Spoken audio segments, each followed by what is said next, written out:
Donc là, je vais aller un petit peu plus loin. Alors, il y aura des parties un peu techniques, un peu géologie, hein, il y aura beaucoup de géologie. Hein. L'idée, c'est de se dire, on est en Haute-Loire, qu'est-ce qu'il y a? Il y a des volcans, ça on le sait. Est-ce qu'il y en a ailleurs? La réponse, vous vous doutez bien, si je fais une conférence, c'est qu'il y en a. Où? Sur quel astre? Et on va surtout voir qu'il y a deux formes de volcanisme. Un volcanisme qu'on connaît, qui est classique.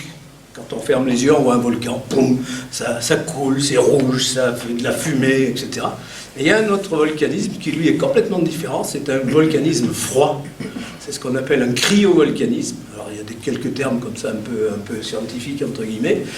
Et on verra que, où est ce cryovolcanisme? Qu'est-ce que c'est? Alors, on ne va pas perdre de temps en blablabla. On va démarrer tout de suite. La question, est-ce qu'il y a un Montbard ailleurs que dans le système solaire?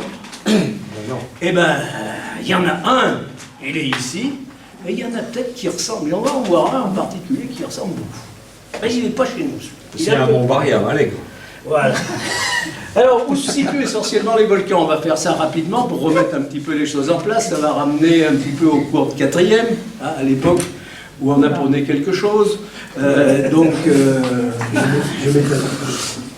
Où se situent essentiellement les volcans? Les volcans, ils se situent là où la croûte terrestre se fracture ou se déplace. Moi, j'ai mis ça parce que moi, je suis complètement fondu de ces dessins animés-là, qui sont assez extraordinaires, avec l'écureuil et son gland dans la fracture. Alors peut-être qu'il y aura un volcan dessous qui va faire ressortir le gland et l'écureuil va repartir pour une nouvelle aventure. Et d'un côté, il y a les pirates, et de l'autre côté, il y a la famille mammouth, avec le papa, la maman, la fifi qui est amoureuse. Enfin bon, c'est génial ce dessin. Voilà, donc là où la croûte se fracture. Alors si on veut être un petit peu plus scientifique, voilà, vous le savez, vous connaissez ça, vous avez tous entendu parler. Je suis devant vous là, je vous gêne. Non, c'est bon.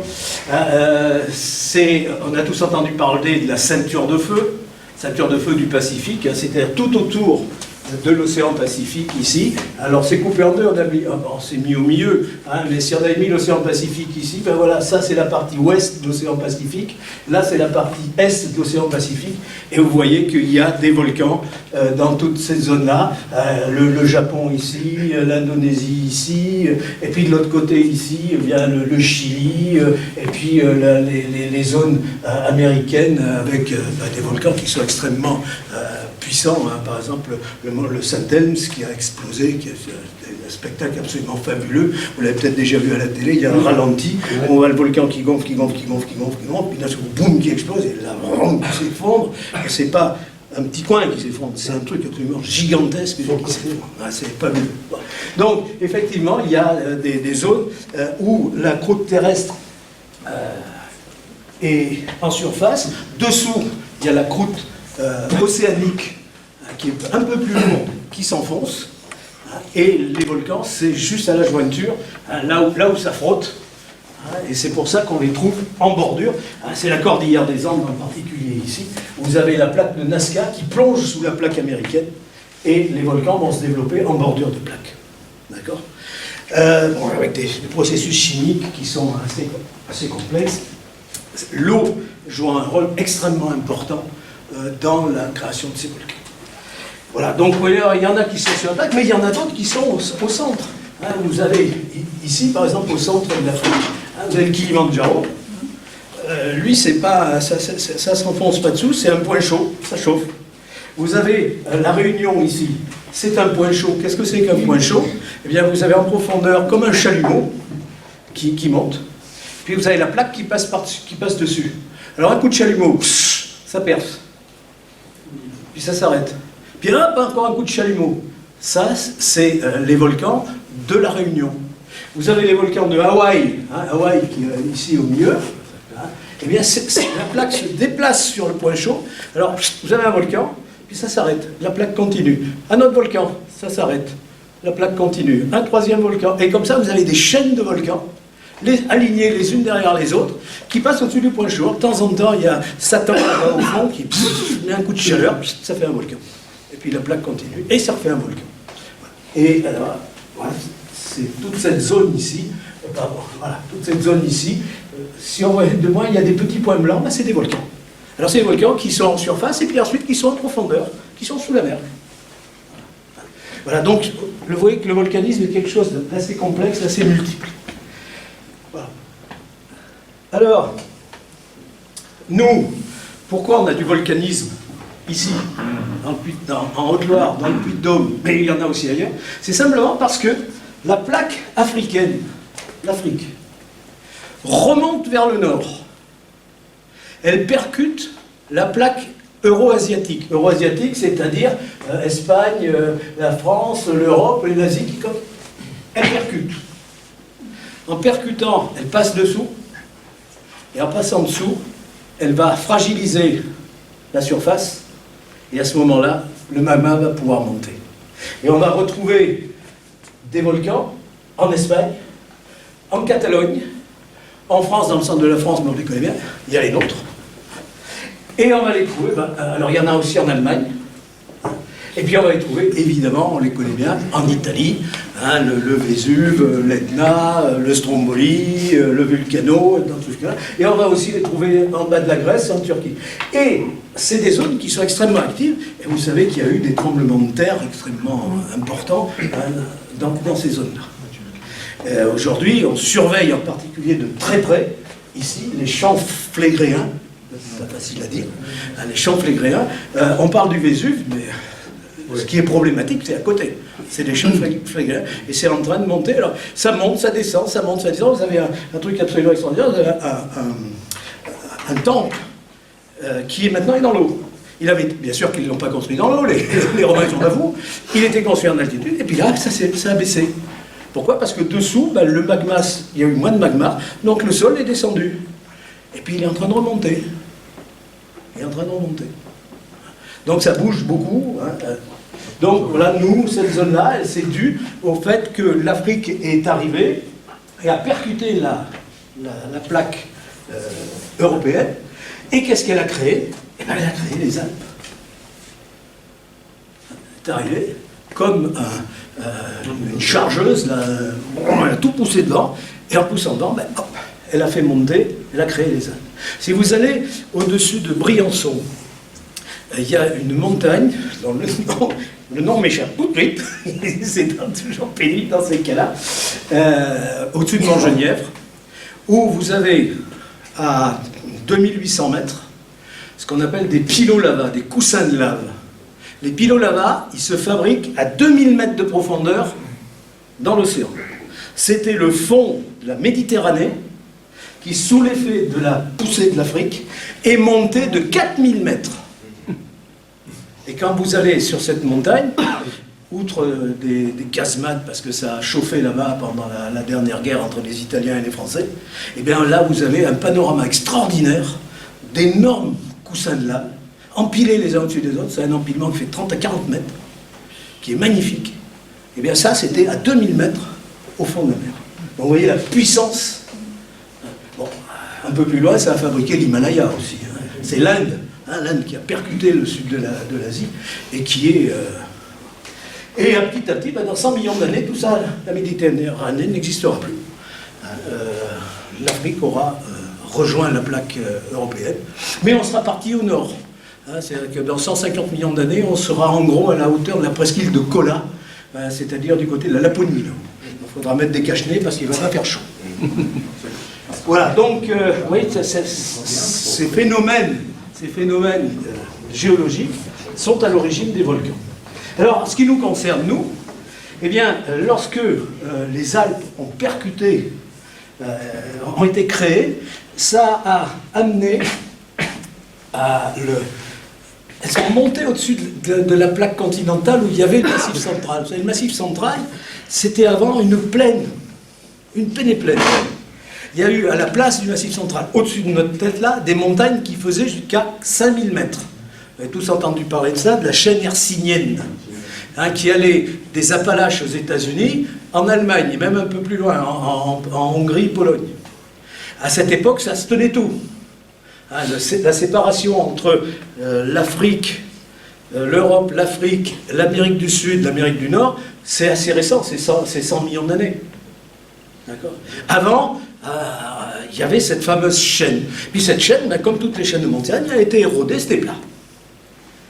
Et c'est resté plat pendant longtemps. Et puis lorsque les Alpes se sont créées, ça a appuyé sur la plaque, on va dire massif central, ça l'a étiré, ça l'a cassé. Et à partir de ce moment-là, eh bien, le magma a pu monter. Et voilà l'origine. C'est formation des Alpes, ça appuie sur la plaque, ça tire, ça casse, et ça passe à travers. Alors, il y a 3 grandes failles, ici, 1, 2, 3. Il y en a une qui commence à Agde. Si vous allez à Agde, au bord de la mer, vous allez sur la plage, elle est toute noire. Et vous allez voir que c'est la même chose que si vous allez au Mont Denise. C'est des scories.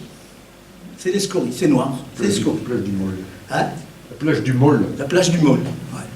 Bon. Et puis si vous continuez en montant, ben, vous avez des chaînes, là, vous voyez, il y a des carrières où on exploite de la pouzzolane, tout comme on exploite de la pouzzolane pas très loin d'ici, hein, le long de la route, vous montez. Après vous arrivez du côté de l'Odelle, après vous allez arriver ici, c'est bon, là on mange le ligot, là, au Vourac. Et puis après vous allez tomber sur le Cantal, puis vous allez tomber sur le Césalier, le Mont d'Or, Césalier, et puis vous allez tomber sur la chaîne des Puys. Ça a suivi une fissure qui est ici. Et puis il y a une fissure qui part comme ça, c'est souvent des fissures en Y, physiquement ça s'explique. Et bien il y en a une qui nous concerne, c'est celle qui passe ici, et qui démarre en gros ici dans le Césalier, et qui va aller se terminer dans les Coirons, vers Montélimar par là. Et là les volcans sont tout durs. Et nous, ben, on est là. Hein, donc vous voyez, ces 3 failles hein, qui nous concernent, celle-ci nous concernant en plus ce soir. Voilà d'où ça vient, hein, ce volcanisme. Alors si on regarde un petit peu le volcanisme dans la région, vous voyez qu'il est assez ancien, on en parlait tout à l'heure. C'est vrai que par rapport à la chaîne des Puys, par exemple, les dernières éruptions de la chaîne des Puys, c'est il y a 7000 ans. Le gros de l'activité dans la chaîne des Puys est aux alentours de 15 000 ans. Ici, les dernières activités, elles ont 70 000 ans. C'est intense entre 9 millions et 5 millions d'années. Alors, ça se déplace de la manière suivante. Ça commence, il y a 15 millions d'années, vers le mégale, mézinc et les Boutières. Ensuite, ça repart dans un autre sens, ça remonte, et là on arrive, le volcanisme qui nous concerne en particulier ici au Puy. Après, ça va se déplacer du côté du 2S, et ensuite ça va descendre du côté du volcanisme ardéchois. Voilà, de l'Ardèche. Voilà comment, sur le plan dynamique, s'est développé ce volcanisme. Alors, le volcanisme 43 de la Haute-Loire, on va le simplifier. Il y a 3 grands types de volcanisme. On appelle rouge, gris et phréatomagmatique. Alors, il y a un mot scientifique, puis il y a 2 autres mots classiques. Un rouge-gris. Alors ça veut dire quoi, rouge-gris? Eh bien, rouge, c'est le volcan classique. C'est un volcan c'est le dessin classique, avec un cratère, avec de la lave qui coule, des explosions. C'est une lave qui est relativement fluide. Hein, elle n'est pas pâteuse. Le Montbard, c'est lui que j'ai pris comme point de départ. Volcan classique. Quand vous passez la route et que vous regardez vers Allègre, vous voyez ce creux là, parfait. Alors si vous y montez, moi je crains les moustiques, je n'ai pas pu y rester. Pourquoi? Parce que c'est exceptionnel, il y a une tourbière au sommet du Montbard, qui est très intéressante sur le plan de la botanique, mais il y a plein de moustiques, et moi je suis resté 5 minutes. Et j'étais bouffé. Au mois de février, il y en a moins. Alors au mois de février, il y en a moins. Voilà, le Montbard, volcan rouge, ces volcans, ils ne sont pas dangereux. Bon, il ne faut pas aller faire le couillon et aller se balader à côté du cratère. Hein. Mais c'est des volcans comme le Stromboli, comme le Vulcano, la Denise, le Montbard, le Puy de Pariou vers Clermont. Voilà, c'est des volcans qui ne sont pas méchants. Ils ne sont pas méchants, si on ne fait pas l'imbécile, on ne risque rien. Puis après, il y a le volcanisme gris. Le sud de Mounac. Alors là, hyper méchant. Les volcans gris, c'est des volcans dont la lave est très acide. Acide, ça veut dire quoi? Qu'il y a beaucoup de silice. Et à ce moment-là, la silice, elle va s'accumuler sur le circuit du cratère, elle va être là, elle va boucher comme un bouchon de champagne, mais dessous, ça continue à pousser. Et à un moment, boum, ça pète. C'est les grandes catastrophes. Alors, ça peut aller jusqu'à 300 000 morts. Hein. La montagne Pelée, par exemple, c'est 30 000 morts. le Vésuve, à l'époque, ça avait à peu près quelque chose comme ça. Et il y a eu, en Indonésie en particulier, il y a eu des catastrophes absolument gigantesques. Et si en plus tout ça, ça se passe sous un glacier, le glacier fond et ça emmène toutes les cendres et tout ça. On a vu des images absolument terribles encore récemment à la télé. Ils passent ça, on dirait qu'ils se font plaisir à passer la misère, où on voit des gens qui sont prisonniers dans les coulées de boue et qui vont mourir asphyxiés. Et on n'a pas pu les sortir. On n'a pas pu les sortir. C'est des choses extrêmement complexes. Bon, méchant, le volcan gris est méchant. Et ensuite, il y a un autre type de volcanisme dans la région, il y en a deux, ce qu'on appelle phréato-magmatique. Alors, phréato, ça fait... c'est l'eau et le magma qui se rencontrent. Il y a des nappes phréatiques, le magma est dessous, il monte, et bien qu'est-ce que ça fait quand on chauffe l'eau? Ça met la pression, et puis ça explose. Donc, le lac du Boucher, magnifique. Et là, c'est la rencontre de l'eau, c'est très explosif, ça envoie de la matière de chaque côté, et puis ça s'arrête. L'eau revient doucement, le magma est toujours là, boum, ça repète, et puis l'eau, il n'y a plus d'eau, et puis l'eau revient, et régulièrement, comme ça, c'est rythmique, ça va créer autour un anneau de choses qui sont empilées. Alors il y en a eu dans le coin, et quand on descend en direction de Coubon, en venant là, du puits, on passe, alors je ne suis pas très familier, mais il y a Toyac, c'est ça? Et où il y a un bon boulanger, là, c'est là. Voilà. On prend la route à gauche, on monte, et après on redescend sur Coubon. Là, si vous regardez sur la droite, vous allez avoir une zone, c'est pas long, ça fait 5 mètres, où c'est lité. Il y a des choses comme ça, empilées une dessus. C'est ça. Ça s'est empilé. Alors après ça a évolué, ça a glissé, il y a le jaunet derrière qui s'est secoué, qui a cassé. Mais l'origine c'est ça, quand vous grattez, vous avez des fragments de socle qui sont éjectés. Lac du Boucher. Et puis vous avez un dernier type phréato-magmatique, alors celui-là c'est les spectaculaires, il s'appelle Surtseyen. Pourquoi ce nom compliqué? Parce que c'est l'île de Surtsey en Islande, où le volcan est né dans la mer. Alors vous voyez, comment c'est explosif? Ben oui, c'est explosif, il y a du magma qui arrive et puis vous avez de l'eau dessus. Alors boum, ça pète. Et il y en a dans la région, le Saint-Michel, il est connu pour ça. Il y a eu un volcanisme de ce type-là, très important dans le bassin du Puy. Mais aussi du côté de Langeac, il y en a la colline Saint-Roch. Voilà, donc voilà en gros le type de volcanisme qu'il y a ici. Alors ailleurs, est-ce qu'il y a des volcans? Alors sur la Lune, désolé, je parle de la Lune, c'est normal, hein? Ceux qui me connaissent savent pourquoi. Sur la Lune. Alors, très rapidement, on rappelle comment la Lune s'est formée. Système solaire, alors ça change les chiffres, c'est sans arrêt. On va dire 3 milliards 600 millions d'années. La Terre, c'est facile, 4, 5, 6, 8. Avant, c'était 4, 5, 6, 7. C'était encore plus facile. 4, 5, 6, 8. Un impact géant d'une petite planète qu'on appelle Theia, qui fait à peu près la taille de la planète Mars, un tiers de la Terre, qui percute la Terre. Cette planète est complètement disloquée. Une grande partie du manteau terrestre, rappelez-vous, la Terre, un noyau, un manteau, une croûte. La croûte, on n'en parle pas. Une grande partie du manteau supérieur de la Terre est éjectée, part dans l'espace autour de la Terre. Beaucoup vont retomber sur la Terre. Une grande partie va être éjectée dans le système solaire, va partir au diable Vauvert. Mais une partie va se regrouper pour former la Lune. Je ne rentre pas plus dans le détail, c'est compliqué. Mais donc cette Lune, c'est quoi? C'est un morceau de Terre. C'est un morceau du manteau terrestre. On le sait pourquoi? Parce qu'on y est monté, on a analysé les roches et on a regardé les roches du manteau, la teneur moyenne des roches du manteau terrestre. On a regardé la teneur moyenne des roches lunaires qu'on avait et on s'est aperçu que ça matchait très bien. La seule différence, c'est qu'il n'y a pas d'éléments qu'on appelle volatiles, c'est-à-dire par exemple l'eau. Pourquoi? Parce qu'au moment de l'impact, la température, je ne vous dis pas. Ça a chauffé énormément et à ce moment-là, les éléments volatiles ont disparu. C'est la seule différence. Mais sinon, si on regarde la composition, vous allez voir tout à l'heure, la composition de la Lune et la composition du manteau terrestre, c'est kiff-kiff. Donc on en déduit que la Lune, c'est une partie du manteau. Il y avait des morceaux de Théa aussi, alors c'est de la même...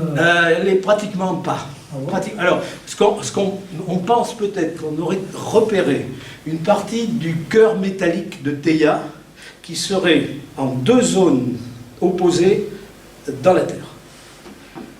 Ça vient de sortir, hein, c'est 2024. Il y a des articles dans Nature qui sont sortis là-dessus. Bon, c'est à vérifier, c'est à confirmer. Mais par contre, pour ce qui n'était pas le noyau métallique, le reste a complètement été disloqué, a disparu. Donc, la Lune se forme. Il y a des matériels radioactifs, bien entendu, à l'intérieur. Il y a de la chaleur. Et cette chaleur, elle va faire que la Lune va fondre. Tout comme la Terre. Hein. La Terre, à cette époque-là, c'est pas du tout la Terre qu'on la connaît aujourd'hui. C'est un océan, on appelle ça un océan magmatique. Vous voyez ce que ça veut dire, un océan. La Terre est recouverte de magma et de magma en fusion. Et la Lune, c'est pareil. Il y a un océan magmatique qui recouvre la Lune. La Lune est en fusion, la Terre est en fusion. On est à 4 milliards 200 millions d'années. D'accord ? Et puis après, ça va tranquillement baisser. Hein, la température va baisser. Et à ce moment-là, la Lune, en température baissant, elle va, on va dire, se solidifier. Elle est déjà sphérique, de manière équilibrée. Mais elle va se solidifier. En se solidifiant, les cristaux qui sont à l'intérieur, qui composent le magma, eh bien, ils vont cristalliser. En fonction de la température, il y a des cristaux qui vont cristalliser en premier. Alors la température est élevée, donc c'est encore des températures très fortes, mais il y a des cristaux à une certaine température qui cristallisent, et puis ça continue à baisser, d'autres cristaux cristallisent, et ça continue à baisser, d'autres cristaux cristallisent, en fonction de ce que sont la composition chimique de ces cristaux. C'est ce qu'on appelle la cristallisation fractionnée, et ça va amener, il y a 4 milliards 300 millions d'années, à la formation de la croûte lunaire. Alors la Lune continue à perdre de la chaleur. Elle en a beaucoup perdu parce qu'elle est petite, hein, donc ça va vite. Ça va vite. La Terre est plus grosse, elle met plus de temps à perdre sa chaleur. Mais là, ça va vite. Et à 4 milliards 360 millions d'années, la croûte lunaire est installée. Et là, on va avoir cette cristallisation fractionnée. Alors c'est un petit peu technique, mais vous voyez, c'est très simple.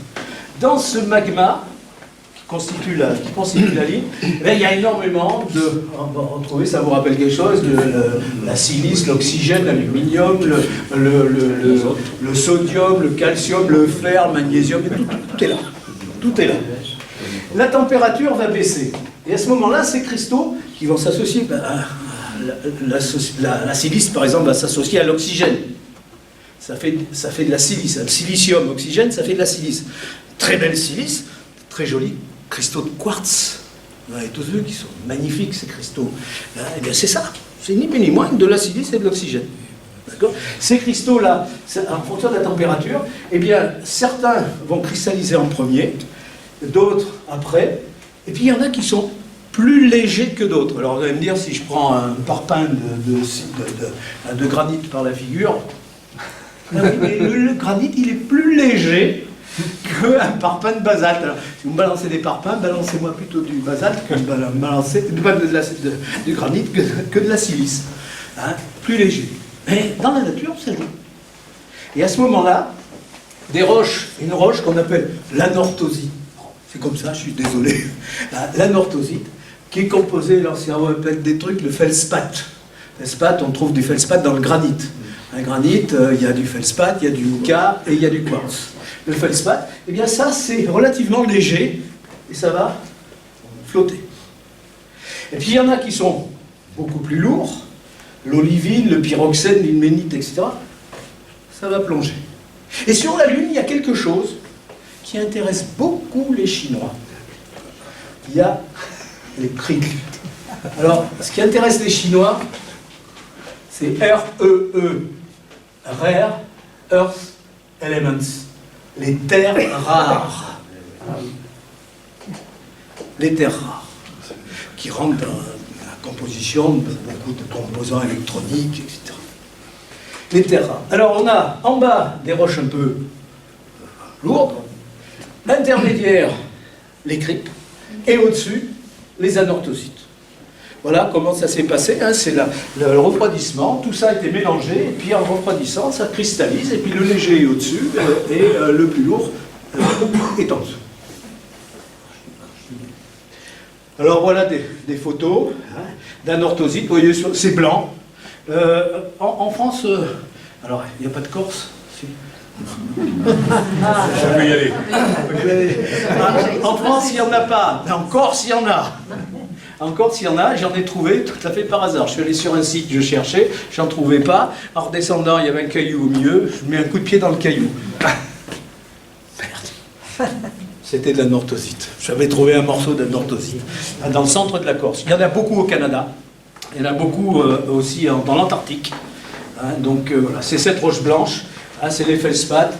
Vous voyez, voilà l'anorthosite lunaire, voilà une anorthosite terrestre. Et c'est ce qui constitue la croûte lunaire. Ben voilà, vous avez le Clavius, le cratère Clavius, hein, et toute la croûte lunaire. Quand vous regardez la Lune, vous voyez la partie blanche, plutôt blanche de la Lune, c'est ça, c'est de l'anorthosite. D'accord ? Donc vous voyez, elle est en surface, la croûte d'anorthosite.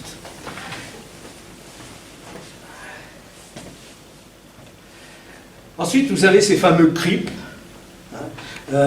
Les terres rares, lanthanum, europium, néodyme, on va les oublier. C'est des éléments qui ne sont pas intéressés à aller du côté de la croûte, qui ne sont pas intéressés à aller du côté du manteau, ils sont entre les deux. Hein, ils viennent se positionner entre les deux, et voilà, ils sont ici. C'est les bleus qui sont ici. L'anorthosite est en haut, les cryptes sont au milieu, et dessous, eh bien, il y a quelque chose qu'on connaît très bien. Il y en a beaucoup en Haute-Loire. Si vous allez du côté de Langeac, ce volcan qui est juste avant... Oui, c'est pas ça. Oui. Ah, ça reviendra. Vous en avez des centaines de tonnes. Hein, ce qu'on appelle la péridotite. Vous voyez, ça ressemble à cette couleur-là. Il y a à l'intérieur un minéral qu'on appelle l'olivine. L'olivine, parce que ça a la couleur de l'olive. Vous voyez, c'est ça. Et c'est ce qui va donner cette teinte, le Montbriançon. Voilà. Le Briançon, cette teinte verdâtre qu'on va retrouver dans cette roche-là. D'accord ?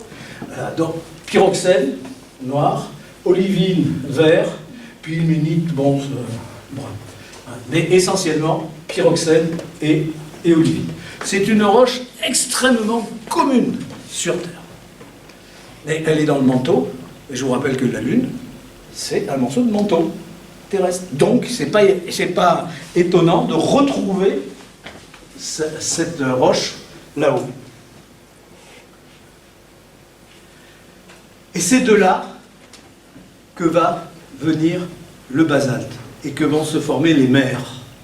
On a la croûte et les cryptes. Et elle a dessous, on a deux manteaux, un manteau supérieur pas très rigide et un manteau inférieur rigide. Et c'est de là que va sortir le basalte. Ce manteau, c'est de la péridotite. Et la péridotite, ça donne le basalte. Ces roches qui sont en grande profondeur chez nous, elles sont à 40-50 km.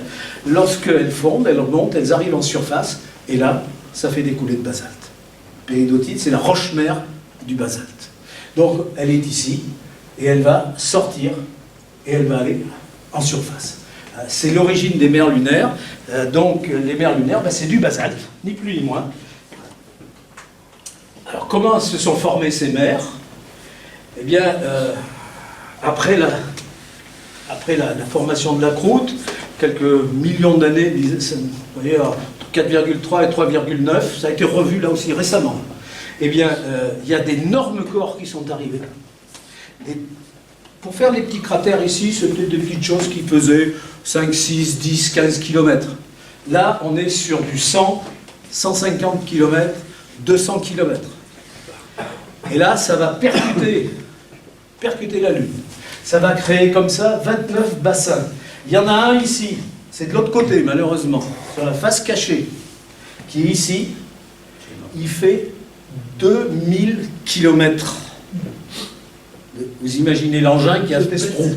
C'est là que les Chinois sont allés se poser de l'autre côté. Pourquoi? Parce que comme le trou, ça avait fait un trou extrêmement important, peut-être 50 km de profondeur, ils ont dit on va peut-être pouvoir échantillonner des roches qui venaient de 50 km et d'avoir là des informations géologiques sur la composition du manteau lunaire. Voilà pourquoi ils sont venus se poser ici, de l'autre côté, hein, donc sacré exploit. Il faut envoyer, il faut mettre un satellite, il faut qu'il va servir de relais, il faut envoyer notre fusée, enfin c'est un truc de fou, quoi, c'est un truc chinois. Voilà. Mais sur la face visible, eh bien, il y a des grands cratères, vous voyez, ici c'est 800 km à peu près, la mer des pluies, hein, vous voyez, il y en a plusieurs, et de l'autre côté, il y en a aussi plusieurs. Donc ces impacts, vous imaginez la puissance de ces impacts, hein, ben ça va fragiliser la croûte lunaire. Ça va fragiliser la croûte lunaire. Excuse-moi, je ne comprends pas comment ils sont formés, ces cratères. Cela, c'est l'impact. C'est des impacts d'astéroïdes. Voilà, c'est des impacts d'astéroïdes. Les petits cratères ici, c'est des petits astéroïdes. Là, sur cela, on est sur du Maus costaud, hein, et ça vous fait des cratères de plusieurs centaines de kilomètres, plusieurs milliers de kilomètres, 2000 pour celui-là. Et en contrepartie, vous savez... La Lune n'était pas synchrone à cette époque-là encore. Si, elle était synchrone tout de suite. Bah oui, les forces de marée. Oui, les forces de marée l'ont bloqué tout de suite. Par contre, elle était très près de la Terre, elle était à 40 000 km. Ouais, donc ceux qui ont frappé la face visible, ils sont passés à c'est qu'ils sont passés à ras de la Terre. Ah ben mais la Terre à l'époque, elle a pris la même chose. Hein. Ouais. Seulement nous, il y a du vent, il y a de l'eau, il y a la tectonique des plaques, l'érosion qui a tout masqué, alors que sur la Lune, ça n'a pas bougé. C'est resté intact. C'est resté intact. Quand on regarde les vieux cratères ici, on regarde des trucs qui ont 4 milliards, 300 millions d'années. Ah oui, quand même. Voilà. Ils n'ont pas été... ils n'ont pas évolué. Hein? Okay. Voilà, donc, voilà ces très gros cratères, hein, ces bassins, parce qu'on n'a même plus ça des bassins, des cratères, on appelle ça des bassins. Hein, et donc la croûte est fragilisée. Et à ce moment-là, mais ça ne se fait pas tout de suite, contrairement à ce que les gens imaginent. Oh, ça fait un trou, puis il y a la lave qui monte. Non, de 500 millions d'années. Tout doucement, le basalte va monter. Et c'est un basalte qui est extrêmement fluide. C'est comme du sirop. Et puis ça ne va pas se faire, blouf, ils vont monter comme ça. Ça va monter. Et puis ça va remonter.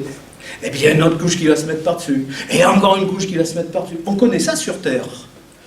Pas chez nous, mais en Inde et en Sibérie, il y a ce qu'on appelle les trappes du Décan, par exemple, où vous avez plusieurs milliers de mètres d'empilage de couches successives de basalte, hein, très fluide. On appelle ça la toléite. C'est des basaltes qui sont à 1300 degrés, donc très très fluides, et qui vont comme ça couler et s'étendre. Et sur la Lune, on en a trouvé. Quand les Américains sont allés au pied des monts Apennins, là où il y avait, on verra tout à l'heure, il y avait un relief qui les intéressait, et bien là, ils ont compté jusqu'à 50 couches. Alors, ce n'est pas des couches de 100 mètres, hein, c'est des petites couches, les unes au-dessus des autres. Et ça s'empile, et ça s'empile, et ça s'empile. Hein, ça prend quelques centaines de millions d'années pour se faire, hein, et ça va donner naissance aux mers, hein, qui sont les zones grises. À l'intérieur de la Lune, il est toujours chaud. Très peu. Très peu. C'est un astre qui est petit, donc il n'y a pratiquement plus de radioactivité. Donc, c'est plus liquide. Ah ben non, mais de toute façon, c'est pas liquide. Ça, c'est des erreurs qu'on fait. Hein. C'est solide. Parce que c'est liquide, parce que ça arrive en surface. Et à ce moment-là, il y a moins de pression. Donc, ça va être liquide. Mais dessous, c'est solide. C'est solide. On croit que c'est liquide. Si vous faites un trou à 300 km, la foreuse, elle va souffrir. Hein. C'est pas du tout liquide. C'est pas du tout liquide. Ça fonctionne comme un liquide, comme un fluide, mais c'est un fluide solide, du fait de la pression. Donc c'est assez un peu particulier, hein, mais c'est pas liquide. Alors voilà des coulées. Hein, vous voyez ici, on voit bien les fronts. Hein, ici. Les coulées, les unes derrière les autres, qui sont arrivées les unes derrière les autres, qui se sont empilées les unes derrière les autres. Voilà une mer plus plate. Et vous voyez qu'il y a des couleurs différentes, des teintes différentes. Là, c'est un peu plus gris, là, c'est un peu plus clair. C'est la composition chimique. Là, il y a plus de titane, et là, il y a moins de titane. Là, c'est plus ancien, et ça, c'est plus récent. Il y a eu une évolution chimique dans les laves. Alors, la différence, bon, c'est une terminologie. Magma, c'est dans la terre. La lave, c'est le magma qui arrive en surface. Voilà. Quand vous avez ces termes-là qu'on emploie, magma, c'est en profondeur, c'est encore sous terre. La lave, ça s'étale en surface. Alors vous voyez, c'est des coulées qui ont 3,8 milliards, 3,7 milliards, riches en titane, elles sont sombres, les laves plus jeunes, plus claires, plus pauvres en titane. Voilà.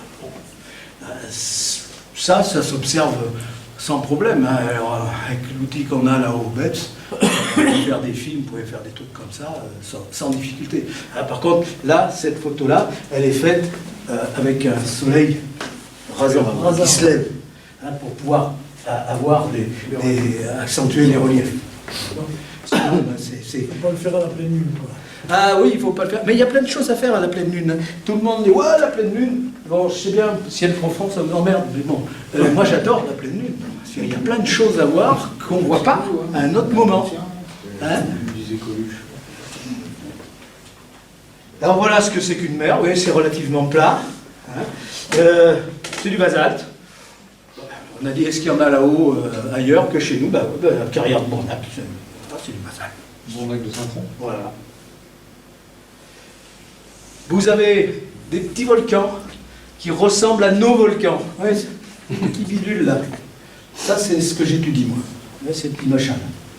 Un petit volcan. Ben, ça ressemble un petit peu au volcan du 2S. Les stromboliens du 2S. Le strombolien, qu'est-ce que c'est? C'est un volcan. La lave arrive en surface, il y a beaucoup de gaz à l'intérieur, ça fait des bulles, pouf, puis ça s'arrête, et puis 10 minutes après, pouf, il y a une autre bulle qui arrive. Et petit à petit, ben, ça dépose comme ça, des scories, ça fait un cône.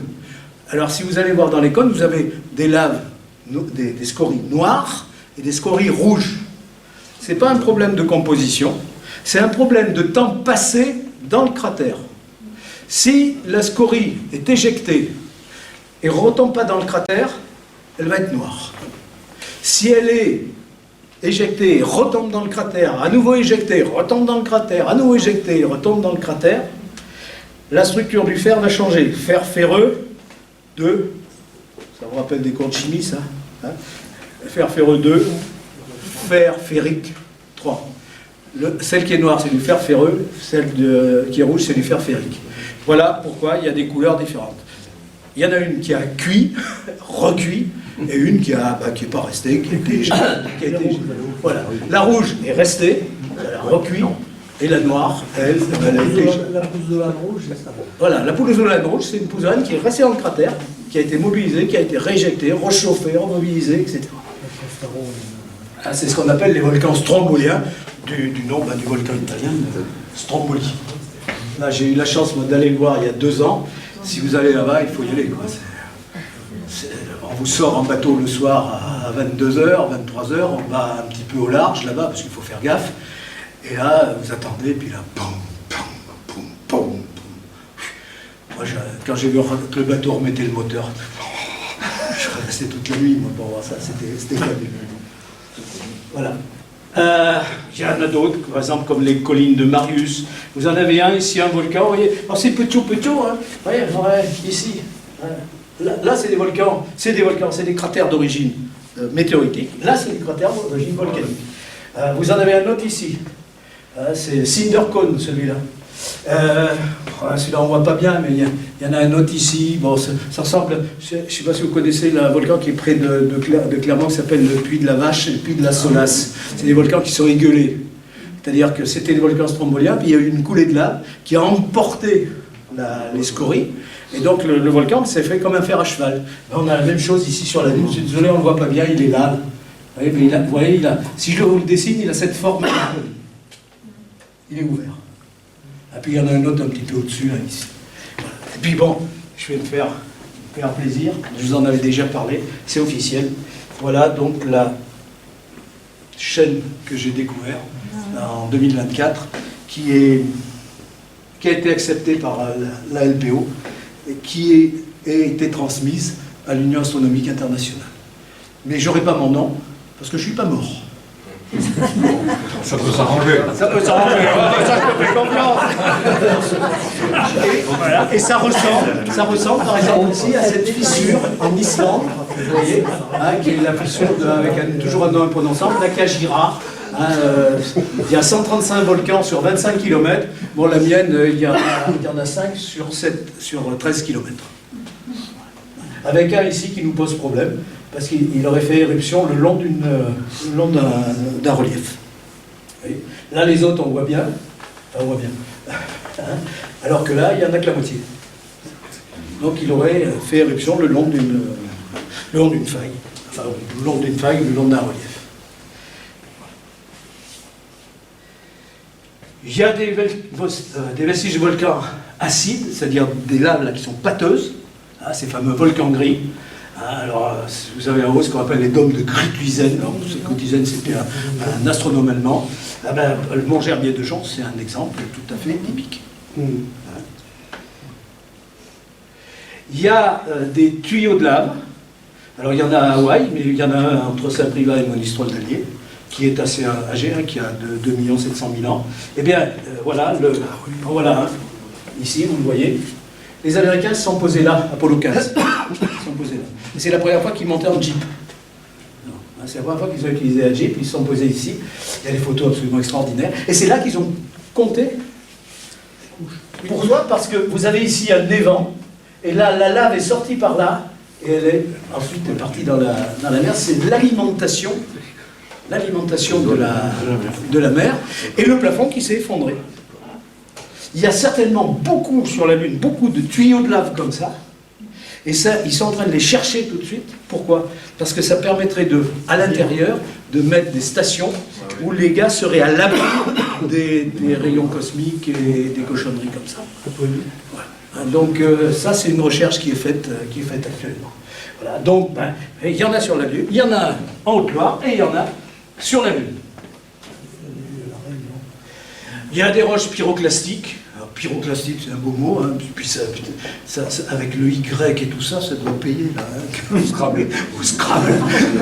Voilà, bon, ben, c'est des fontaines de lave. Voilà. Celle-ci a une histoire, hein. C'était Apollo 17, c'était la dernière mission. Il y avait le seul non-militaire qui s'appelait Harrison Schmitt, qui était géologue. Et vous savez que quand ils étaient là-haut, ils savaient il fallait faire ça et pas ça. Ah ouais. Il est parti, donc puis à un moment, il voit un sol de couleur orange. Lui, il est géologue. Attends, il monte sur la Lune, il va passer à 3 mètres d'un truc bizarre qu'il n'a jamais vu. Il va pas y aller. Il va y aller. Alors tout de suite à Houston, qu'est-ce que tu fous? Il dit, j'en ai rien à faire. En gros, il a même été beaucoup plus grossier que ça. Ouais. Et il est allé, il a récupéré, et c'est là qu'on a trouvé, vous voyez, ces sphérules, ici, qui sont la preuve de fontaines de lave. Vous avez regardé celle-ci, c'est très sphérique, c'est des explosions de fontaines de lave. C'est la preuve qu'il y avait de la lave qui a arrivé en surface et qui a jailli et qui a été éjecté. Et tout ce sol orange, puisqu'on l'appelle comme ça, orange soil, sont des fontaines de lave. Alors voilà, vous avez vu sur la Lune, c'est un volcanisme complexe et j'ai simplifié au maximum.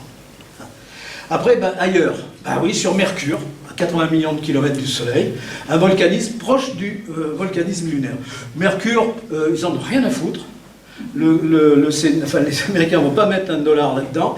Les Chinois non plus. Les Russes, bon, ils font plus grand-chose. Mercure, on y est allé. Un satellite qui a tourné autour. Bon. Mais après, il fait chaud. Il fait un peu chaud, ouais. Ailleurs, il fait plus chaud. Mais bon, sans grand intérêt, bon, donc c'est comme ça. C'est comme ça. Il y a des coulées de lave, vous voyez, donc on en voit une là qui se lave. Il y a des volcans. Bournac, pareil, assez classique. C'est un volcanisme assez classique. C'est Bournac, le vers Saint-Front, c'est vrai? Ouais. Mon pays. Alors là, il y a Vénus. C'est un volcanisme. Alors, on est à 100 millions de kilomètres du Soleil. Un volcanisme très complexe. Le plus complexe avec celui de la Terre. Des volcans sur Vénus, il y en a partout. Et la seule chose qu'il n'y a pas sur Vénus qu'il y a sur Terre, il n'y a pas de tectonique. Donc ça ne se déplace pas. C'est des volcans de points chauds. Il y a des points chauds, mais il n'y a pas de déplacement. Et vous avez ici, ça se voit bien, c'est assez marrant. Regardez comme c'est fracturé. Eh ben, on dirait qu'on a fait un gâteau. Et que la surface du gâteau, c'est gonflé et c'est fracturé. Ce sont des... Sur Vénus, il fait chaud en dessous, il fait chaud en dessous. Ça chauffe sérieux. Alors vous voyez, il y en a tout ça, tous les petits points de couleur que vous avez là, ce sont des volcans qui à la surface de Vénus. Donc vous voyez que c'est vraiment énorme, énorme, énorme, énorme. Alors, on ne les a jamais vus, parce que vous savez que Vénus, il y a une atmosphère, entre autres, sympa d'acide sulfurique. Il y a beaucoup de CO2. Il fait, alors tu disais qu'il faisait chaud sur Mercure, mais sur Vénus, c'est pire. Il y en a près de 400 degrés à la surface, un effet de serre qui est absolument terrible. Mais avec les radars, on a réussi à percer, à passer à travers cette couche, et on a fait des relevés radars. Et donc là, vous voyez, on a un volcan qui s'appelle Sapamons, qui est un stratovolcan. Alors on n'en a pas en Haute-Loire, mais il y en a dans le Cantal. Les monts du Cantal, c'était un stratovolcan. Le Cantal, c'était un seul et même volcan qui montait à peu près jusqu'à 4000 mètres. Là, ce qu'on a ici, c'est pas un volcan, c'est la cheminée à l'intérieur du volcan. Le volcan est monté jusque-là et tout ça, l'érosion l'a dégagé. Bon, c'est des volcans. Cantal, c'est aux alentours de 15 millions d'années, donc ça a eu le temps d'être érodé. Donc, voilà, Sapamons, c'est un stratovolcan. Vous avez des scones, on va dire stromboliens, on pense entre guillemets, un peu comme le mont Briançon à Langeac, qui est ici. Alors, il y a eu ici une direction un peu préférentielle. Alors, on ne sait pas si c'est préférentiel, s'il y avait du vent, parce qu'il y a une atmosphère. Donc, s'il y a un point chaud et un point froid dans l'atmosphère, il y a à ce moment-là un déplacement, il y a un courant d'air qui se place. On a repéré ça, donc ça ressemble un petit peu au mécanisme strombolien chez nous. Bon, pourquoi pas. Il y a une caldeira. Une caldeira, c'est en portugais, je crois que c'est un chaudron. Ça veut dire. Alors, on n'en a pas en Haute-Loire, mais par exemple au Mont d'Or. Alors qu'est-ce que c'est qu'une caldeira? C'est un truc épouvantable. Vous avez un volcan qui va avoir une activité, mais c'est un très gros volcan. Et ce volcan, il est alimenté par ce qu'on appelle une chambre magmatique, qui se trouve à quelques kilomètres de cette hauteur. Cette chambre magmatique, elle est chargée de magma, d'où son nom, et le magma va arriver en surface, et il va y avoir des éruptions. Des éruptions violentes. En plus là, au Mont d'Or, c'était de la lave plutôt acide qui sortait, donc avec beaucoup de silice. Et si peut-être certains d'entre vous se sont promenés du côté de Rochefort-Montagne, peut-être si vous êtes sur la gauche, quand on arrive dans Rochefort-Montagne, il y a une falaise toute blanche. Quand on regarde, c'est pulvérulent. C'était utilisé pour mettre dans la pâte dentifrice, parce que ça grattait. C'était de la silice. C'était de la silice. Et c'était une roche qui était très riche en silice. Et là, qu'est-ce qui se passe?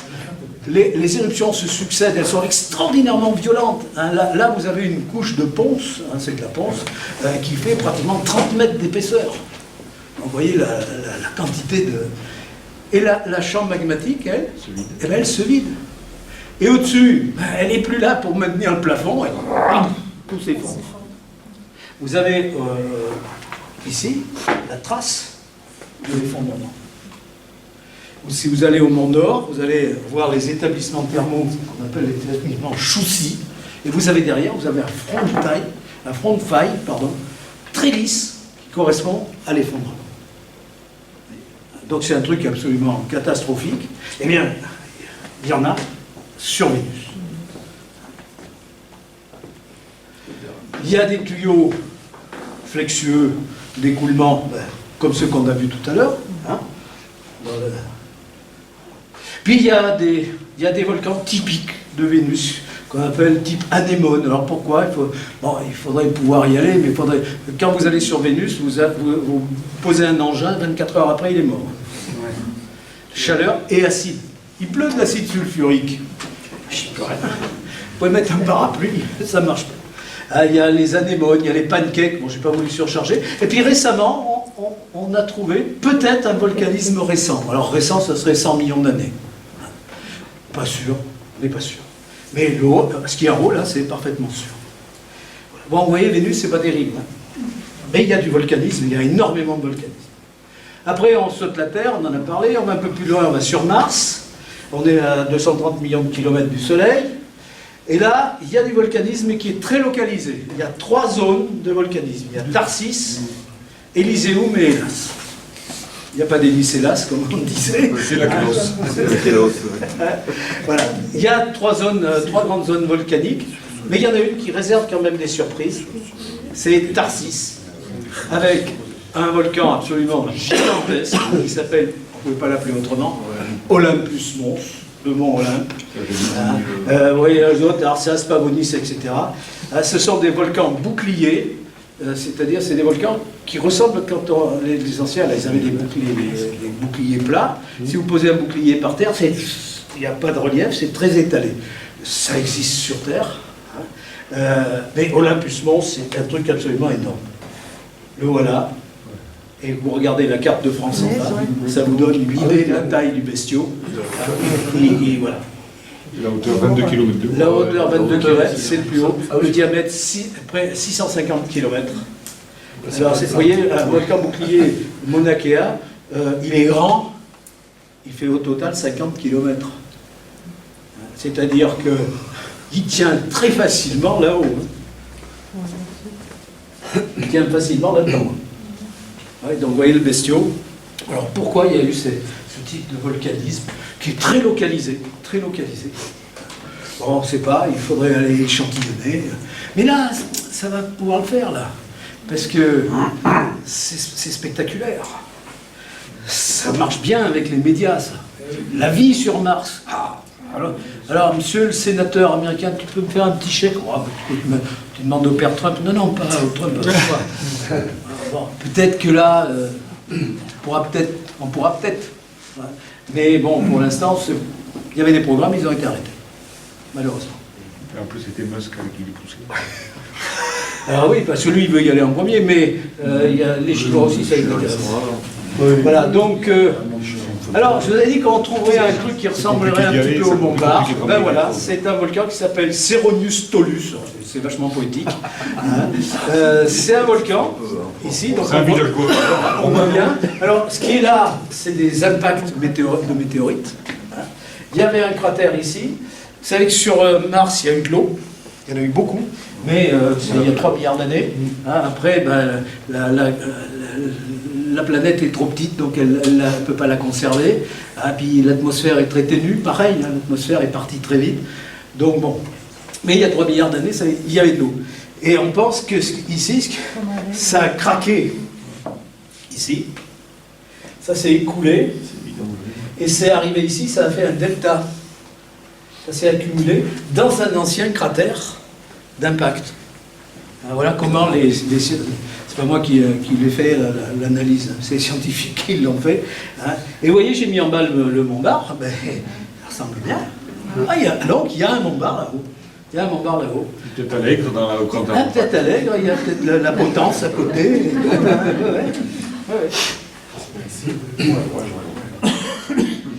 Et on a la preuve qu'il y a eu un volcanisme en milieu humide. Ça, c'est les couches, et vous avez des cailloux ici qui ont été éjectés, et ça a déformé la couche. Ça a fait un trou. Et ici. D'accord? Marais de Limagne. Allez-y, c'est vachement sympa. Et vous allez trouver beaucoup de formations de ce type-là. Marais de Limagne, c'est une origine phréato-magmatique, le lot avec le magma. Donc, eh bien, on a eu ça sur Mars, mais il y a 3,5 milliards d'années. Oui, donc il y a des choses encore à trouver là-haut. Puis après, on va aller un petit peu plus loin. Mais vous voyez qu'on est toujours sur du tellurique, on est toujours sur de la roche. On va aller un petit peu plus loin. Et là, on va aller sur ce satellite-là de Jupiter qui s'appelle Io. Io. Alors Io, ça ressemble un peu à la Lune en termes de diamètre. Vous voyez, 3650 km, la Lune 3475. Par contre, la Lune, elle met 27 jours pour tourner autour de la Terre. Io, il tourne à 1 jour, 18 heures. Ça fonce. Ça fonce. Et il est très près, toute proportion gardée, il est très près de Jupiter. Et en étant très près de Jupiter, il va subir des effets de marée extrêmement importants. Et un effet de marée, qu'est-ce que ça fait? Ben, ça malaxe, on va dire pour faire simple, ça malaxe l'objet. Si vous prenez de la pâte à modeler, que vous la prenez dans la main et que vous la prenez à température, pas tous les jours qu'on fait prendre la température de la pâte à modeler, mais prenez la température. Vous malaxez, vous reprenez la température, et vous allez voir que la température a augmenté. Ben, c'est ce qui se passe, la température augmente. Mais cette température, cette chaleur, il faut absolument la faire sortir. Hein, deuxième principe de la thermodynamique. Il faut qu'elle sorte. Et là, elle va sortir. Alors elle va sortir sous 3 types d'éruptions. Une qui est assez commune aussi chez nous, c'est pour ça que j'ai mis le Haut-Allier. C'est des grandes coulées de lave. Ce sont des laves qui sont très chaudes, 1300 degrés. Donc, celle du Haut-Allier, c'était aux alentours de 950 000 degrés. Très liquide. Ça s'étale. Bon, ben, c'est du volcanisme, cette chaleur qui est à l'intérieur de Io. Il n'y a plus tellement de radioactivité, il y a longtemps que c'est parti, c'est simplement de malaxage d'effets de marée. Donc ça fait ça. Alors ça, c'est assez classique. Après, il y a ces fameuses coulées extrêmement riches en lave qu'on appelle les comatillites. Alors vous voyez, ici, ces 2 images qui ont été faites le 26 novembre 1999 et en février, la même zone, hein, on reconnaît bien, et on voit que ici, cette zone-là, c'est celle-ci, et on voit ici qu'il y a une coulée de lave qui est en train de s'étendre, de s'épancher ici. Donc ça veut dire qu'il y a vraiment une activité volcanique intense, hein, parce que vous voyez qu'en 3 mois, là, les choses ont énormément changé. Les couleurs sont incroyables sur Io. Sur le site de NASA, on peut trouver une carte en complet de la surface de Io, c'est dément. Puis les couleurs. Ça va du rouge au noir en passant par le jaune. C'est dingue. Je vais faire un fond d'écran. Il y a des éruptions explosives très violentes. Très violentes. Vous avez ces 2 passages. Vous avez un premier passage ici, ben, il n'y a rien. Le passage suivant, il y a le bazar. Très violent. Très violent. Si ça n'a pas trop bougé, ici ça n'a pas trop bougé, ici ben, c'est ce qui est là, et là vous voyez, bon, ben, ça a bougé. Vous voyez, le satellite il est là, donc ça occupe beaucoup de terrain. Donc là il y a un volcanisme extrêmement virulent sur Io. On ne peut pas très bon y aller là-bas. Et puis alors, il y a des choses magnifiques. Et là, on a eu un pot terrible. C'est quand on est passé dans les sondes qui sont parties en direction d'Uranus, Neptune. On avait calculé pour qu'elles passent à côté des planètes. Et là, quand elles sont passées au niveau de Jupiter, eh bien, sur la tranche, c'est pas un montage, c'est vrai, on a vu ça. Et alors là, c'est pas des geysers au sens geyser, hein, parce que geyser c'est de l'eau. Là c'est du gaz, c'est des panaches de gaz qui peuvent monter jusqu'à 500 km et qui ensuite vont tomber. C'est assez particulier. Pour les gens qui habitent en dessous. Ah oui, là c'est pas bon. Il a pété. Là c'est pas bon. Voilà, bon. Alors dioxyde de soufre, c'est sympa. Hein. Mélange de soufre, dioxyde de soufre, matière pyroclastique cassée par le feu. Hein, donc alors les poussolanes par exemple, c'est ce qu'on appelle du pyroclastique, hein, cassé par le feu. C'est le parasol là. Alors évidemment, ce qui est en bas à droite, c'est un dessin d'artiste. Hein, Mais l'image qui est là-bas, c'est vraiment, ça a été photographié au moment où la sonde passait. Elle partait ensuite en direction de Saturne, Uranus, Neptune, etc. Puis après, je crois que je ne sais plus où elle est maintenant. Alors là, on va aller un petit peu plus loin, et là, on va trouver une autre forme de volcanisme. Là, jusqu'à présent, on a un volcanisme qui nous est relativement familier, même si, bon, Io, par exemple, c'est un peu particulier, mais bien, les géologues, là, s'y retrouvent. Ils arrivent à s'y retrouver. Là, on va tomber sur un autre volcanisme qu'on appelle le cryovolcanisme. Cryo, c'est froid, cryogénique, c'est froid. C'est le cryovolcanisme des satellites de glace.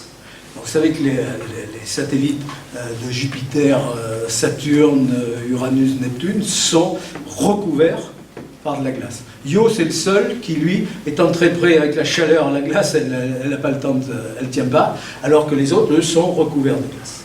Et là, on va avoir un volcanisme très particulier qu'on appelle le cryovolcanisme.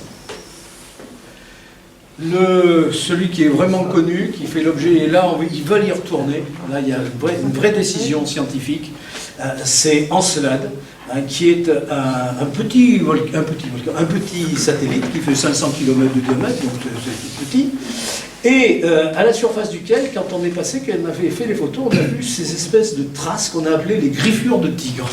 Il paraît que les tigres, quand ils font des ongles sur les arbres dans la jungle, ça fait des traces un peu comme ça.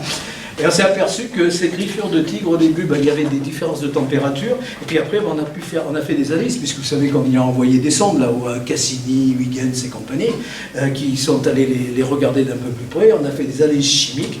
Et là, on a trouvé des choses qui étaient très intéressantes. Alors, qu'est-ce que c'est que ce cryovolcanisme? Voilà, vous avez tous vu ces images-là, des geysers d'Encelade. Et là, étant vu ça, ils ont détourné la sonde, Cassini, pour aller la faire passer dans le geyser, dans le panache. Et la sonde a récupéré et a pu analyser ce qu'il y avait dans les... Ah oui, il fallait mettre des essuie-glaces. Ils sont passés dedans et ils ont analysé les composantes. Et ils ont trouvé des composantes organiques. Et ça ne veut pas dire qu'ils ont trouvé la vie. Tout de suite, ouais, ça y est, on a trouvé la vie. Non, voilà, basta. Il faut financer la prochaine mission. Ouais, exactement. Il faudrait peut-être me donner des sous pour aller voir si. Voilà, donc, voilà ces panaches. Alors, comment ça marche de manière très simple, très simplifiée? Vous avez le satellite qui, lui, a un corps rocheux. D'accord. Ce corps rocheux, il y a de la radioactivité, il peut y avoir des effets de marée, donc il y a de la chaleur qui va sortir. La chaleur qui va sortir, et cette chaleur, au contact de l'eau, parce qu'il y a le corps solide, de l'eau et la banquise. La banquise, ça peut faire 15-20 km. De l'eau salée. Pourquoi de l'eau salée? Parce que dans la roche ici, il y a du sodium, il y a du chlore. Si vous mettez les deux, ça fait du sel de table.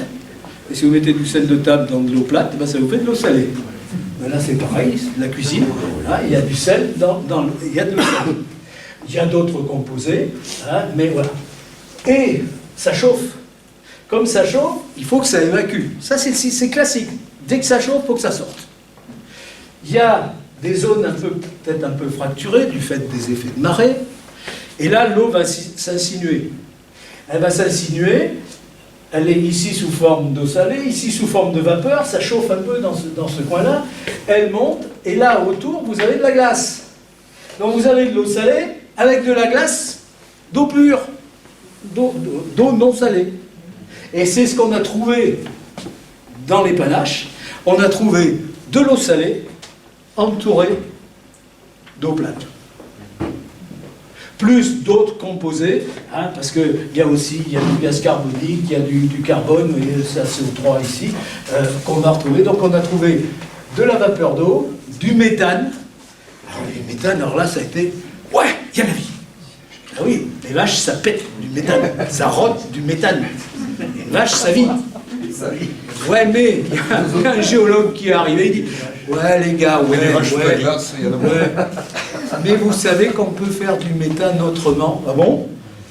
Et là, il les a et ça c'était sur Mars hein, qu'on avait trouvé ça, et on l'a appliqué ici, c'est que c'est ce qu'on appelle, le terme est un peu scientifique, la serpentinisation des péridotites, c'est-à-dire ces fameuses péridotites, là, ces fameuses roches vertes, hein, avec olivine pyroxène, quand vous les mettez dans de l'eau chaude et que vous les laissez un peu macérer quelques millénaires, eh bien, il va se créer des molécules de méthane. Et ces molécules de méthane, ben, elles vont partir. Et on a trouvé du méthane sur Mars. Alors là, c'était, ouais, ça y est, il y a la vie sur Mars, il n'y a pas de problème. Non, c'est de la serpentinisation, parce qu'il y a beaucoup il y a beaucoup de péridotites, il y a eu de l'eau, et donc, ça a serpentinisé, ça a fait du méthane. Et bien là, c'est pareil. C'est pour ça qu'on trouve du méthane, c'est cette fameuse serpentinisation des péridotites, ces réactions chimiques entre la roche dans laquelle il y a de l'olivine, du pyroxène, tout comme il y en a au Mont-Moyençon, qui va donner naissance, qui va permettre l'apparition du méthane. Donc du méthane, de l'ammoniac, monoxyde de carbone, dioxyde de carbone, des carbonates, des composés organiques simples et complexes. Ah oui, ça a le temps de faire un peu la toutouille là-dedans, ça fait, ça fait quelques milliards d'années que c'est là. Bon, ben, petit à petit, les molécules arrivent à s'associer, mais bon, ça va guère plus loin que des choses extrêmement simples. Extrêmement simples. Mais ça intéresse, donc ils veulent y retourner. Et alors l'idée, ben, il faudrait percer cette glace. Alors on ne va pas monter avec un Derrick et puis Alaska, la fièvre de l'or, et allons-y gaiement. Non, mais alors, ils ont trouvé un truc, mais ça fait gueuler quand même. Une source radioactive. Une source radioactive qui fait de la chaleur. On pose sur la glace, ça choque, ça descend, et au bout du compte, ça peut arriver, ça va arriver en bas. Ouais, mais c'est pas bien d'envoyer une source radioactive. Bref, il faudrait trouver autre chose. Bah oui, alors on va pas y monter avec une perceuse, donc ça va être compliqué. Mais il y a des projets, moi je ne les verrai pas, il y a des projets pour aller sur ces satellites. Il y a le satellite Europe en particulier, hein, qui intéresse beaucoup les planétologues, hein, pour essayer de percer ces croûtes de glace qui sont énormes, hein, c'est des dizaines de kilomètres. Et dessous, il y a de l'eau. Alors après, il y a un autre satellite qui est intéressant. Voilà. Une photo qui a été faite, c'est un copain au Québec qui m'a envoyé ça. 19 août 2025, c'est Titan qui projette son ombre sur Saturne. Alors c'est un cryovolcanisme, et alors là, on n'est plus dans ce type de cryovolcanisme, c'est un cryovolcanisme du méthane. Alors aussi pareil, ben, le méthane, origine là, il n'y a pas de vache qui pète du méthane sur Titan, c'est une origine de cette fameuse transformation des péridotites, hein, serpentinisation des péridotites. Voilà. Alors le principe, il y a des lacs. Alors, bien sûr, c'est là qu'on ne les voit pas parce que Titan c'est complètement couvert, hein, par une atmosphère très épaisse, mais avec les sondes radar, on arrive à percer et à dresser des cartes. Et ça, c'est des lacs de méthane. On s'y est posé quand même. Oui, on s'y est posé. Hein. C'est la sonde Huygens, c'est une sonde européenne. S'y est posée. Alors, on a une image. On a des images en descendant qui sont très intéressantes. Puis on a une image au ras du sol où on a des galets. Ouais. Et c'est des galets de méthane gelé. Hein, c'est tout rond. Hein, comme des galets qu'on a au bord de l'Allier, hein, ou au bord de la Loire, des galets qui ont été roulés, mais c'est des galets de méthane. Et on a des écoulements de méthane. On a des écoulements de méthane. Oh, c'est pas très poétique, hein, mais vraiment, c'est comme ça. Faut pas allumer. Alors, c'est pareil, bah, c'est le même principe. Hein, vous avez de la chaleur ici, là, vous avez les magmas qui va remonter, vous avez de l'eau au-dessus. Là, on a cette fameuse serpentinisation des péridotites. Et à ce moment-là, vous avez du méthane qui va être émis, il va y avoir les lacs, il va s'évaporer. Il y a une véritable météo du méthane. Il va s'évaporer, il va faire des nuages, il va repleuvoir du méthane. Donc il y a un cycle du méthane qui, à la surface de Titan, qui a comme origine hein, ces roches-là au contact de l'eau liquide. Hein, et ça donne cette fameuse serpentinisation, c'est pour ça que j'en ai parlé, hein, et qui va créer ces lacs de méthane. Bon, c'est pas terrible sur le plan des vacances, mais bon... On peut pas fumer en plus. Ah oui, en plus, boum, ça sent pas bon, quoi, le méthane. Voilà. Alors après, on va aller un tout petit peu plus loin. On est à 4 milliards, on est au large de Neptune. Et là, qu'est-ce qu'on va voir? On va tomber sur un gros satellite. Mais là, les images, elles sont il y en a très peu. C'est ces fameuses sondes qui sont passées dans les années 90. Là. On a Triton. Quand on regarde la surface de Triton, eh bien, on voit qu'il y a ici, vous voyez, des traînées. Et là, ce sont des cryovolcans. Pareil, même principe que sur Encelade. Et là, on est sur Triton. C'est la seule image qu'on a. La sonde est passée, elle a photographié, on a vu ça. Non. Triton. De l'azote, du méthane, toujours pareil, des poussières. Alors il y a des photos, je ne vous ai pas mis, il y a des photos d'artistes là où on voit des éruptions comme ça, puis ça s'en va ensuite dans peut-être du vent, peut-être bon, bizarre qu'il y ait quand même du vent. Là, on ne sait jamais. On verra tout à l'heure quand on finira avec Pluton, peut-être qu'il y aurait du vent. Très belle image. C'est pas un montage. C'est vraiment l'image qui a été faite, alors, vous voyez, 1989, Voyager, les sondes Voyager. En analogique. Là, ils avaient... En analogique. Ils avaient calculé leur truc, hein, c'était l'alignement qu'ils avaient cherché. Fabuleux, fabuleux, fabuleux. Cette zone là d'ailleurs ici sur Neptune, cette zone a disparu. Elle a disparu cette zone.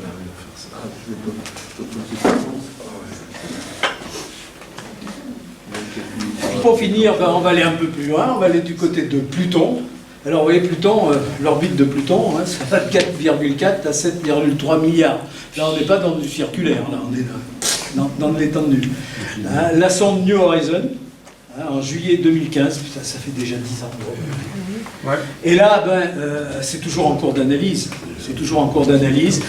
Pourquoi y a-t-il cette différence énorme entre cette partie-là et cette partie-là? Là, on voit qu'il y a énormément de cratères, d'impacts, etc. Pourquoi elle? C'est certainement plus récent. Si c'est de la glace, il y a certainement peut-être une source de chaleur dessous qui a généré cette zone assez plate, oui, sans aucun relief. Mais pourquoi ici et pas ici? Ici, il y a des zones où il y a des coulées de glace. Tout comme il y a des coulées de basalte, là, c'est plus de la coulée de basalte, c'est de la coulée de glace qui s'est épandue. Pourquoi là, c'est différent? Et si on se rapproche derrière, c'est pour ça qu'on pense qu'il peut y avoir une source de chaleur, et qu'il faudrait y retourner. On a mis 15 ans pour y aller. Ouais. Et avant ça, non, c'était qu'un point. Ouais. Voilà ce qu'on voit. Voilà ce qu'on voit. Vous voyez ces zones, ici, comme des cellules. Ouais. Ça bouille. Ça rappelle des cellules de convection. Qu'est-ce que c'est qu'une cellule de convection? Ça chauffe. S'il y a de l'eau, elle monte. Elle va arriver ici, elle va se refroidir, elle va se densifier, elle va redescendre. Elle va chauffer, elle va s'alléger, elle va remonter et elle va redescendre. Alors ça existe aussi sur le Soleil. C'est pas de l'eau, c'est de l'hydrogène. Mais dans une casserole d'eau, effectivement, on voit l'eau qui monte, qui descend, qui monte, qui descend, qui monte, qui descend. Ça chauffe, ça monte, ça refroidit, c'est plus dense, ça descend. Même dans une casserole, on trouve ça. Et là, on a ces zones-là, vous voyez, qui peuvent être peut-être des cellules de convection. Du cryovolcanisme, volcanisme froid, c'est de la glace, mais avec des mouvements comme ça, monter, descendre, monter, descendre, monter, descendre. Et puis on a regardé un petit peu plus près, et là, voilà ce alors, ils ont vu ça. Qu'est-ce que c'est que ce bidule? Alors, effectivement, c'est léger. Là, vous avez peut-être une zone qui a éjecté, puis vous regardez ça, il y a des traits comme ça. Comme ça. Est-ce qu'il y a du vent? Qu'est-ce que c'est? Est-ce que c'est de la poussière? Quelle est l'origine de ça? On voit bien encore les cellules. On ne sait pas. Il faut y retourner. Pour y retourner, il faut des sous. Donc, et du temps. Là, c'est loin. Hein. Et ça fait quand même loin, quoi. 15 ans, on y est avec. Et alors, bien entendu, ça fait 10 ans que ça s'est passé. On continue à analyser les résultats de ces missions. Là, j'ai mis point d'interrogation. On ne sait pas, on a constaté ça. On a constaté ce qui semble être ces fameuses coulées de glace. Mais je vous rappelle, on est dans un cryovolcanisme, c'est du volcanisme froid. On est à Moins de 200 degrés. On a Moins de 200 et quelques. 230. Moins de 200 degrés. 230. Voilà. Hein, Et puis on a quand même là aussi, c'est une petite planète, donc la gravité est relativement faible, donc c'est plus facile à créer des événements un petit peu comme ça. Après, il y a Charon qui fait un peu du... Alors il y a Charon qui est aussi un petit peu identique. Charon qui est un petit peu identique. Et on est passé à côté de Charon, pouf, pouf, pouf, on l'a photographié. Bon, Puis ça fait peut-être un peu les effets de marée. voilà, ça peut faire, voilà, hein, c'est pas impossible. Mais la grande interrogation qu'on a, c'est pourquoi y a-t-il sur Pluton cette zone qui est ici, et qui est très peu accidentée, et puis à côté, des zones extrêmement accidentées où on a des impacts, on a tout ça. Comment ça se fait? Alors, bon, ben, pour l'instant, on n'a pas de vraie réponse à cette question. Bon, qu'est-ce qu'on peut retenir? On a un volcanisme avec éruption de lave et de gaz chaud sur les planètes telluriques, c'est-à-dire les planètes rocheuses, et oh, il y a un Y au milieu. Et deux satellites rocheux, ben oui, deux, on a vu Io, et puis il y a la Lune, hein, qui est un satellite. Mercure, Vénus, la Terre et la Lune, Mars et Io pour Jupiter. Un volcanisme froid, volcan de glace, sur des satellites des planètes gazeuses, Jupiter, Saturne, Uranus, Neptune, et au moins une planète naine, puisque non, c'est une planète naine, Pluton. Voilà. Des volcans se rapprochant du mont Bar sont donc possibles sur la Lune, sur Vénus et sur Mars. Mais si les Martiens n'ont pas de mont Bar, ils peuvent venir visiter le rocher Saint-Michel, on les invite. Voilà, on va s'arrêter là.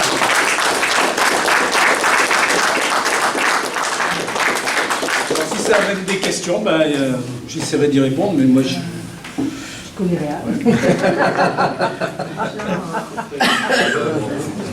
voilà. C'est une petite chose. Alors c'est bon, c'est intéressant, ça ouvre plein de choses. Et il y a encore plein de choses à... J'ai une question Oui. question bête. Le volcanisme sur le soleil. Alors, oui. Alors, première remarque, il n'y a jamais de question bête. La mauvaise question, c'est celle qu'on ne pose pas. Alors, il y a une forme éruptif sur le Soleil. C'est quand on l'observe, on voit ce qu'on appelle les protubérances, qui sont... Ben, tout à l'heure, on parlait de la convection. Ben, c'est le même principe. Vous avez du gaz qui constitue le Soleil, vous avez des champs magnétiques à l'intérieur du Soleil, et le gaz, lui, l'hydrogène, il est canalisé par les champs magnétiques. Quand le Soleil est calme, période de faible activité, les champs magnétiques sont à peu près alignés. À la fois alignés comme ça, et alignés comme ça. Et puis petit à petit, puisque le Soleil a une rotation différentielle, il tourne plus vite à l'équateur qu'au pôle, eh bien ces champs magnétiques vont être déformés. Donc ceux qui étaient comme ça, ils vont devenir comme ça. Et à chaque rotation, ils vont encore se déformer. Et puis il y a une zone convective sous la surface du Soleil où ça monte et ça descend. Ça vient du noyau, c'est radiatif, ça monte tout droit. Quand ça arrive à une certaine, ce qu'on appelle la tacocline, eh bien au niveau de la tacocline, à ce moment-là, ça change complètement, ça se met à tourbillonner comme ça. Et de temps en temps, eh bien, ça crève une surface, alors c'est pas une surface, mais on peut parler de surface dans le Soleil, ça crève une couche qu'on appelle la chromosphère, chromos c'est rouge, c'est pour ça que quand on l'observe, nous, on l'observe sur une longueur d'onde du rouge, où là, eh bien, le champ magnétique passe à travers cette couche, sort ici et redescend. Et le magma, bah oui, c'est presque du magma, mais c'est du gaz, et bien il va suivre le champ. Ça fait comme une éruption. D'accord ? Mais c'est une éruption qui suit un champ magnétique. Alors après, elle peut s'arrêter là, puis ça peut redescendre. Ça peut faire une belle arche, comme ça, on en a vu, une période d'activité. C'est une forme éruptive. Mais on ne peut pas...